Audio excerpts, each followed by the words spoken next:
One of the most important things that we do as educators is give our students feedback. It's really important that we tell our students what they're doing well and what they could be doing to improve even more. And a lot of times we phrase this feedback as strengths and weaknesses.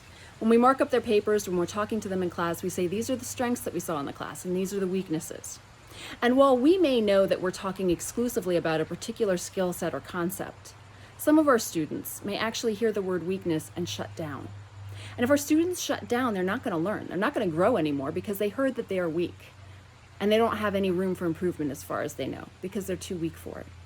So we want to be really careful that we're not using words like strengths and weaknesses, or that we're using them very carefully, so that our students understand that what we're really giving them is constructive feedback. This is what you did well. This is where you could improve further. And one of the easiest ways to switch that up is, instead of calling it strengths and weaknesses, you just call it praise and polish.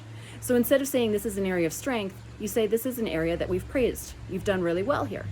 And instead of saying this is an area of weakness, you say, and here's an area where you could polish it even further. And what this does is it overcomes any resistance a student may have by referring to something they've done as a weakness, and instead suggests a way that they could shine it up a little bit more, make it a little bit brighter, a little bit stronger, right? But also those students who are high flyers, those students who are doing really well and where it's hard to give them constructive feedback. When you reframe it from strengths and weaknesses, when you call something a weakness, it's hard to say this is a weakness if they've done something actually really well. But when you say here's an area for polish, then suddenly even those high flyers have room for growth. Even those high flyers have ways that they could make it even a little spiffier and a little bit shinier.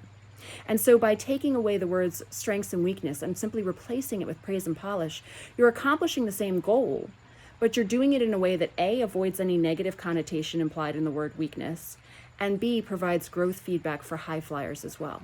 So next time you're giving your students some constructive feedback, change it up. Instead of saying here are your strengths and weaknesses, try out praise and polish and see how it goes.